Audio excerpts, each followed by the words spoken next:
Todo paramédico tem uma chamada que o quebra. Uma daquelas que racha sua alma em dois e te faz questionar tudo o que você achava que sabia sobre a vida e a morte.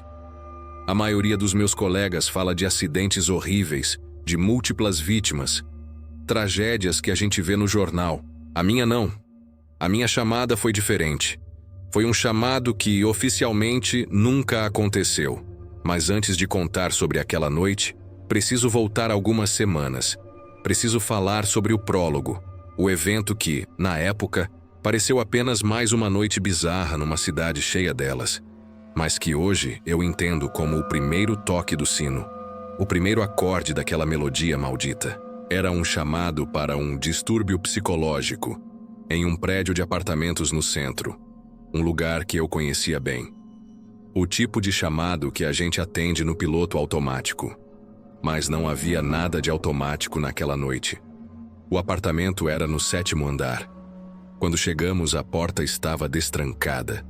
Encontramos um homem, talvez com uns 50 anos, sentado no chão da sala de estar vazia. Ele tinha esvaziado o cômodo inteiro. Sem sofá, sem TV, sem estantes. Apenas ele, no meio do piso de madeira, com as mãos sobre os ouvidos. Ele balançava para frente e para trás. Seu nome era Arthur. A esposa nos disse que ele começou a agir de forma estranha há 3 dias. Dizia que ouvia uma música vindo das paredes. Uma canção de ninar, ele a descreveu. Mas ninguém mais ouvia. Ela achava que era o estresse do trabalho. Eu me aproximei dele com calma, como manda o protocolo. Arthur, sou o Jonas, sou paramédico. Pode me dizer o que está acontecendo? Ele não tirou as mãos dos ouvidos. Seus olhos estavam injetados, fixos num ponto da parede onde não havia nada. Você não ouve? Ele sussurrou, a voz rouca. Está cada vez mais alta. É para ele. Eles estão chamando ele. Eu e Marcos nos olhamos. Era o discurso padrão de um surto psicótico. Começamos a preparar o sedativo. Enquanto Marcos preparava a seringa, eu tentei manter Arthur calmo. Foi quando ele disse algo que me arrepiou. É uma caixa de música, mas a manivela gira ao contrário. Não é para fazer a gente dormir, é para acordar ele. Ele então tirou as mãos dos ouvidos e olhou diretamente para mim. Havia uma clareza aterrorizante em seu olhar. O menino sem rosto. Ele está vindo pela parede. Naquele exato momento, o lustre acima de nós piscou e se apagou, mergulhando o quarto numa escuridão parcial. Arthur soltou um grito horripilante, um som que não parecia humano, e se arrastou para o canto mais distante, arranhando o chão de madeira. Ele está aqui, ele está aqui. Nós o sedamos. Enquanto o levávamos na maca para a ambulância, ele já estava quase inconsciente, mas murmurava sem parar a mesma frase. Flores mortas. Na Rua das Flores Mortas. Na época, eu descartei como o delírio de uma mente doente. Rua das Flores Mortas. Parecia o tipo de nome que uma pessoa em surto inventaria. Nós o deixamos no hospital, preenchemos o relatório e seguimos para o próximo chamado. Nunca mais pensei em Arthur.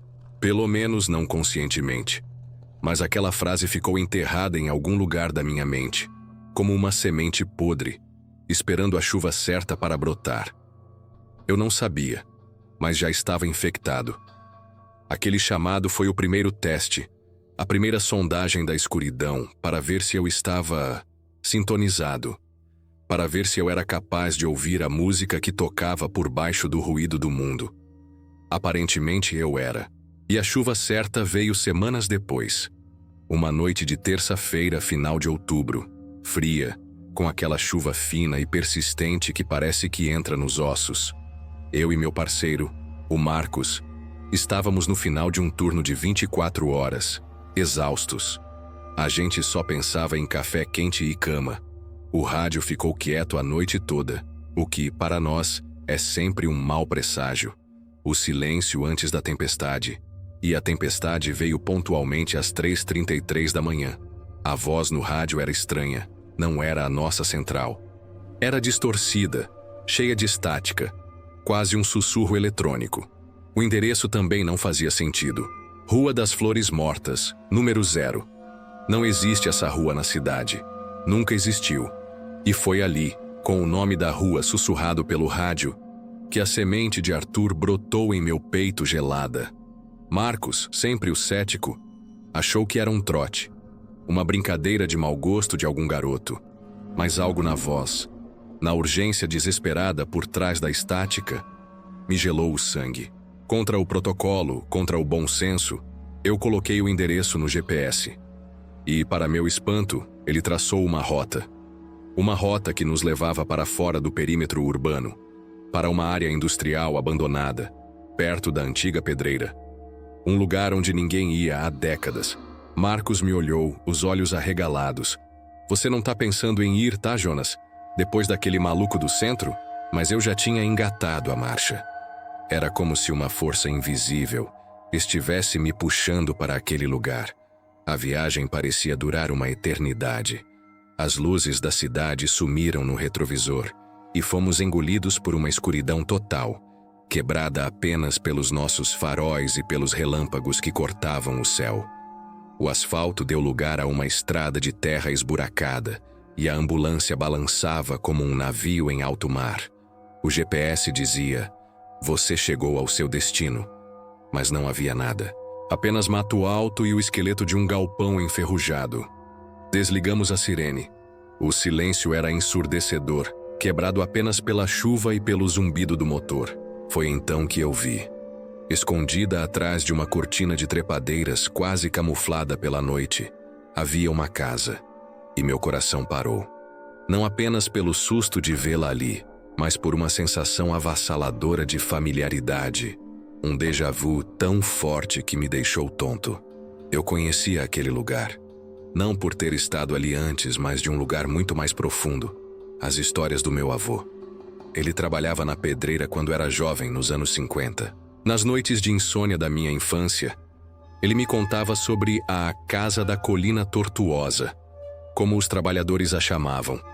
Ele dizia que era um lugar amaldiçoado, evitado por todos. Pertencia a uma família de imigrantes holandeses, os Van der Meer. Eram reclusos, estranhos. O velho Van der Meer era uma espécie de médico ou cientista, mas não do tipo convencional. As pessoas diziam que ele fazia experimentos. Meu avô falava que, à noite, luzes estranhas piscavam nas janelas da casa, e sons que pareciam uma mistura de música e choro de animal ecoavam pela pedreira.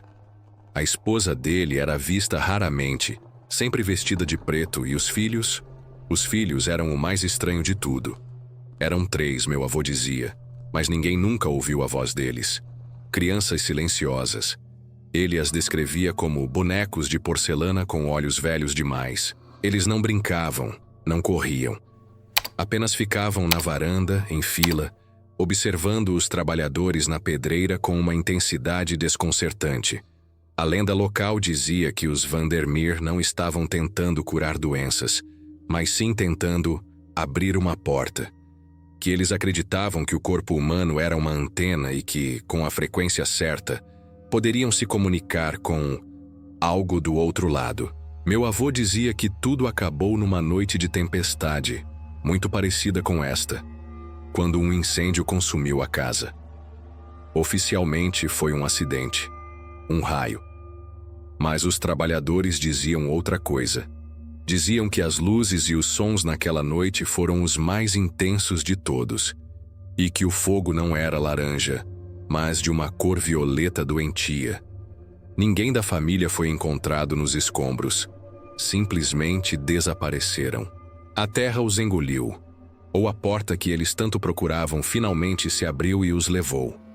Meu avô dizia, terminando a história sempre com o mesmo aviso: "Nunca, jamais, se aproxime daquela colina, Jonas. Há lugares no mundo que são como feridas, e se você cutucar, elas infeccionam." E ali estava eu, cutucando a ferida. A casa vitoriana antiga, deslocada no tempo e no espaço. Tinha 2 andares, janelas escuras como olhos vazios e uma varanda que parecia um sorriso torto. A pintura descascava. A madeira gemia com o vento. Não havia luzes nem sinais de vida. Isso é loucura, Jonas. É a casa das histórias do teu avô. Vamos dar o fora daqui. Marcos sussurrou, o rosto pálido. Mas antes que pudéssemos reagir, a porta da frente se abriu com um rangido lento e agoniante. E de lá, uma figura pequena apareceu na soleira. Era uma menina. Não devia ter mais de 7 anos. Usava um vestidinho branco, sujo de terra. Estava descalça na lama fria. Ela não disse nada. Apenas nos olhou com olhos enormes e escuros e apontou para dentro da casa. O protocolo diz que nunca entramos em uma cena não segura. Mas como você diz não para uma criança assim? Descalça na chuva, no meio do nada, pedindo ajuda em silêncio? Nós descemos. Cada passo em direção àquela porta parecia mais pesado que o anterior. O ar dentro da casa era denso, pesado. Cheirava a poeira, mofo e algo mais. Algo doce e metálico, como flores apodrecendo misturadas com sangue fresco. A porta se fechou atrás de nós sozinha, com um clique que ecoou pelo saguão. A menina já não estava lá. Olá, paramédicos! Eu chamei, minha voz sendo engolida pela escuridão. Tem alguém ferido? O silêncio que se seguiu não era vazio. Era um silêncio expectante, como se a própria casa estivesse prendendo a respiração. Decidimos não subir imediatamente. Protocolo. Precisávamos verificar o andar térreo primeiro, garantir a segurança da cena, embora a palavra segurança parecesse uma piada cruel naquele momento. Ligamos nossas lanternas. O feixe de luz de Marcos cortou a escuridão à esquerda, revelando uma sala de estar. Móveis vitorianos pesados cobertos por lençóis brancos pareciam figuras fantasmagóricas congeladas no tempo. Mas um objeto se destacava, um grande retrato de família pendurado sobre a lareira. Nós nos aproximamos. A pintura a óleo era antiga, rachada pela idade. Mostrava um homem severo, uma mulher de aparência frágil e 3 crianças. Mas os rostos do homem, da mulher e de 2 dos filhos estavam violentamente riscados, arranhados com algo afiado, deixando apenas a tela crua por baixo. Apenas um rosto permanecia intacto. O de uma menina pequena no canto do quadro usando um vestido branco. A mesma menina da porta. Seus olhos na pintura pareciam nos seguir. Um calafrio percorreu minha espinha. Jonas, vem ver isso. A voz de Marcos me chamou da porta seguinte. Era a cozinha. E a cena ali era ainda mais perturbadora. Havia uma mesa de madeira no centro, posta para 4 pessoas. Mas a comida nos pratos era uma massa negra e podre, coberta de mofo, da qual um líquido escuro escorria para o chão. Moscas mortas cobriam a superfície da mesa como se tivessem caído do céu. No entanto, no meio daquela podridão, havia um bule de chá de porcelana e 3 xícaras infantis perfeitamente limpas, como se tivessem sido colocadas ali segundos antes. E o cheiro metálico era mais forte aqui. Vinha da pia. Aproximei minha lanterna. A pia de cerâmica estava cheia de uma água escura e parada. E boiando nela, estavam dezenas de flores mortas, suas pétalas negras e murchas. Rua das Flores Mortas. Foi aí que o zumbido começou. Um zumbido baixo, elétrico, que parecia vir de todos os lugares e de lugar nenhum ao mesmo tempo. Era quase como o som estático de um rádio, mas parecia vibrar dentro do meu crânio. Você tá ouvindo isso? Perguntei a Marcos. Ele assentiu, os olhos arregalados. Vem das paredes, igual ao cara do apartamento. Começamos a ouvir outros sons, sussurros, frases fragmentadas, distorcidas, que se misturavam ao zumbido. Pareciam vozes infantis, mas falando em uma língua que eu não reconhecia. E então, o som de gotejar. Um gotejar rítmico, vindo do andar de cima. Cada gota soava como uma batida de um metrônomo, nos chamando. Sabíamos que não deveríamos, mas não tínhamos escolha. O chamado era para cima. Seguimos o som, subindo a escadaria que rangia sob nossos pés. O corrimão era pegajoso. O ar ficava mais frio a cada degrau. No topo da escada, um corredor longo com várias portas fechadas. Apenas uma estava entreaberta, de onde vinha uma luz fraca e pulsante. Uma luz avermelhada. O cheiro metálico era quase insuportável ali. Marcos estava pálido, a respiração ofegante. Ele era um cara grande, ex-fuzileiro, mas eu nunca o vi com tanto medo. Jonas, tem alguma coisa muito errada aqui. Ele estava certo. Empurrei a porta.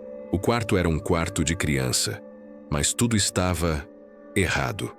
O papel de parede com anjinhos estava rasgado, manchado por uma umidade escura que parecia respirar. Os brinquedos no chão estavam quebrados, desmembrados. E no centro do quarto, em uma pequena cama de ferro, estava a fonte da luz e do cheiro. Não era uma pessoa, pelo menos, não mais. Deitado na cama, estava um corpo, mas era distorcido.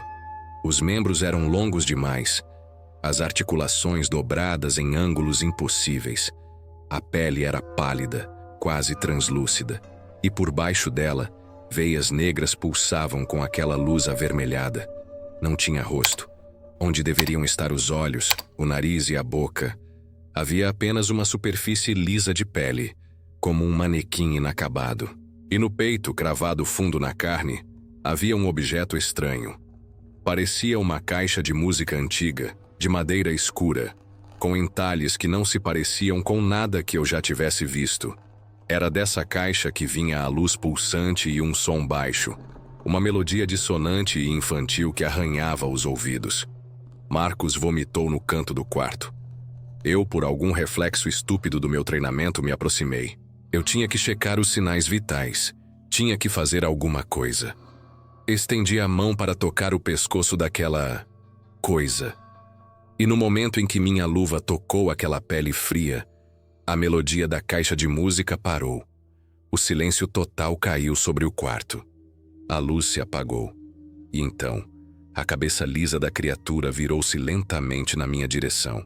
Não havia olhos, mas eu senti que estava me vendo por dentro. Na minha cabeça, uma voz sussurrou. Não era um som, era um pensamento, uma ideia plantada diretamente no meu cérebro. Uma voz de criança, cheia de dor e malícia. Ela me disse coisas sobre meu passado, medos que eu nunca contei a ninguém. Falou sobre a minha irmã, que morreu quando eu era criança. Sussurrou o apelido que só ela me chamava. Eu gritei. Um grito primitivo, de puro terror. Puxei minha mão de volta e tropecei para trás, caindo sobre os brinquedos quebrados. Marcos já estava correndo, gritando meu nome. E então, o corpo na cama começou a se mexer. Os membros se estalaram, se dobraram, e ele começou a se levantar. Não como um humano se levanta, mas como uma aranha, se desdobrando de uma forma antinatural e grotesca. A caixa de música em seu peito começou a tocar de novo, mais alta, mais frenética. Nós corremos. Corremos como nunca corremos em nossas vidas. Descemos as escadas aos tropeços, o som daquela melodia e dos estalos dos ossos ecoando atrás de nós. A porta da frente não abria. Estava trancada, emperrada. Em pânico, Marcos usou o extintor da ambulância que ele carregava e estourou uma das janelas do saguão. Nós nos jogamos através dos cacos de vidro, caindo na lama lá fora, sem nos importarmos com os cortes. Corremos para a ambulância, e eu nunca girei uma chave tão rápido na minha vida. O motor rugiu, os pneus cantaram na lama, e nós saímos dali em disparada, sem olhar para trás. Mas eu olhei. Pelo retrovisor, eu olhei. E eu juro por tudo o que é sagrado. Na janela quebrada daquela casa, eu vi o rosto da menininha do vestido branco. Ela estava sorrindo. E ao lado dela, na escuridão, uma silhueta alta e contorcida acenava lentamente para mim. Não paramos de dirigir até chegarmos à base. Estávamos cobertos de lama, sangue e vômito, tremendo incontrolavelmente. Nosso supervisor nos encontrou assim. Tentamos explicar o que aconteceu. O chamado, a rua, a casa, a criatura. Ele nos olhou como se fôssemos loucos. Não havia registro de nenhum chamado para a Rua das Flores Mortas. Nossos rastreadores de GPS mostraram que a ambulância nunca saiu do pátio naquela noite. Não havia cortes, não havia lama, não havia nada. Estávamos limpos. A ambulância estava limpa. Era como se nunca tivéssemos saído. No dia seguinte, os 2 homens de terno preto apareceram no hospital. Eles não eram policiais, não eram do governo, pelo menos não oficialmente. Eles nos separaram, nos interrogaram por horas. Fizeram perguntas estranhas. Vocês tocaram em alguma coisa? O que a voz disse a vocês? Vocês viram os entalhes na caixa? Eles nos fizeram assinar um acordo de confidencialidade, um documento que dizia que o que vivenciamos foi um episódio psicótico compartilhado, induzido pelo estresse do trabalho. Ameaçaram nossas carreiras, nossas famílias, disseram que aquela área da pedreira era restrita por motivos de contaminação e que nós nunca estivemos lá. Marcos aceitou. Ele pediu transferência para um trabalho administrativo no dia seguinte. Nunca mais trabalhou na rua. Eu não. Eu não conseguia aceitar. A negação oficial, a forma como a realidade foi torcida para apagar nossa experiência, só me deixou mais obcecado. Eu precisava de respostas. Comecei minha própria investigação. Passei minhas folgas no arquivo histórico da cidade, um lugar mofado e esquecido, cheirando a papel velho. Mergulhei em mapas antigos, registros de propriedade, censos. Nada. A Rua das Flores Mortas não existia em nenhum documento oficial. A família Vandermeer era como um fantasma nos registros. Havia uma única menção a eles num registro de embarque de 1912, vindo de Amsterdã. Depois disso, silêncio. Mudei minha busca para os jornais antigos, passando horas na frente de uma máquina de microfilme, sentindo meus olhos arderem. Procurei por incêndios, acidentes, qualquer coisa perto da pedreira. Por semanas, não encontrei nada. Minha esposa achava que eu estava enlouquecendo. Nós brigávamos constantemente. Eu não dormia, e quando dormia, tinha pesadelos com corredores escuros e uma melodia dissonante. Eu estava me desfazendo. Comecei a ver coisas. A menina do vestido branco no meio de um parquinho. Um homem com o rosto liso me observando do outro lado da rua. Eram vislumbres rápidos que sumiam quando eu piscava, mas eram o suficiente para me manter no limite da sanidade. Quando estava prestes a desistir, eu encontrei. Era um pequeno artigo, espremido no canto de uma página do Correio da Manhã de 23 de novembro de 1928. A manchete dizia: incêndio trágico em propriedade isolada. Falava sobre um fogo que destruiu a propriedade da família Vandermeer, perto da pedreira. A causa foi listada como descarga atmosférica, mas foi a última frase do artigo, quase uma nota de rodapé, que fez meu sangue gelar. O repórter citava um dos bombeiros que disse que os moradores locais estavam aliviados, pois a família era conhecida por experimentos perigosos com frequências ressonantes, numa tentativa profana de construir uma ponte entre os mundos. Uma ponte entre os mundos. As palavras do meu avô, a loucura do Arthur, tudo se conectou. Eles não estavam simplesmente apagando nossa experiência. Estavam contendo algo. Algo que já havia acontecido antes. Anos se passaram. Anos em que tentei reconstruir minha vida. Mas a rachadura daquela noite nunca se fechou de verdade. Eu deixei de ser paramédico. Não conseguia mais. Eu nunca mais falei com Marcos. Sabia que ele morava em outra cidade, que tinha um emprego burocrático, que estava tentando ser normal. Mas eu precisava. Havia um pedaço daquela noite que era só dele, um pedaço do quebra-cabeça que eu não tinha. Eu o encontrei. Ele morava num pequeno apartamento no último andar de um prédio sem elevador. Estava mais velho, mais grisalho, e havia um medo constante em seus olhos que eu conhecia muito bem. Ele relutou em me deixar entrar. Relutou em falar. Mas depois de horas, depois de ver o desespero nos meus olhos, ele cedeu. Sua voz era um sussurro trêmulo. Eles me mostraram uma coisa, Jonas. Naquele dia, os homens de terno. Eles não apenas nos ameaçaram. Eles precisavam que a gente acreditasse na mentira. Eles precisavam que nós mesmos nos convencêssemos de que éramos loucos. Ele se levantou e pegou uma caixa de sapatos de dentro do guarda-roupa. Dentro, havia um único envelope amarelado. Eles me deram isso. Disseram que era para eu olhar sempre que duvidasse do que eles disseram. Sempre que eu pensasse em contar a alguém. Ele tirou uma fotografia de dentro do envelope. Era uma foto em preto e branco, granulada com as bordas gastas. Era a cena do incêndio de 1928, tirada do artigo de jornal que eu encontrei. Mostrava os bombeiros, a estrutura carbonizada da casa. Mas os homens de terno haviam ampliado uma parte da foto. No fundo, perto da linha das árvores, parcialmente obscurecidos pela fumaça, estavam 2 homens em uniformes de paramédicos.